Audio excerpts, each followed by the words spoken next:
এখন বিশেষ সভা আৰু সেই সভাখনত উপস্থিত আছিলে মাননীয় সন্মানীয় আমাৰ গৌৰৱ গগৈ ডাঙৰীয়া। এতিয়া বিশেষ কথাটো হ'ল এটা ভিডিঅ' ক্লিপ পালোঁ, অসমক বাংলাদেশ বনাম। ভিডিঅ'টো চাই লওক। মই নাভাবো CPIM দলে ল'ব আৰু মই নাভাবো যে অসম জাতীয় পৰিষদ দলে ল'ব।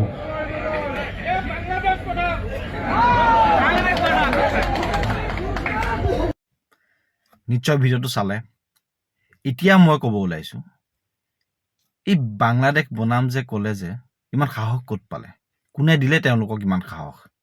গৌৰৱ গগৈ ডাঙৰীয়াই যিজনে তেওঁৰ সভাত এই মন্তব্য উলিয়াইছিলে বা কৈছিলে, তেওঁৰ ওপৰত কিবা বিহিত ব্যৱস্থা ল'লেনে? যদি নাই লোৱা তেন্তে নল'লে কিয়? এইটো মেইন প্ৰশ্ন। আজি তেওঁলোকে ক'বলৈ পাৰিছে কাৰণ তেওঁলোকক সাহস দিয়া হৈছে। আমি যিখিনি খিলঞ্জীয়া অসমীয়া আছোঁ, আমি একতা হ'বলৈ হ'ল। আমি সকলো একতা হওঁ, তাৰে আহ্বানেৰে জয় আই অসম।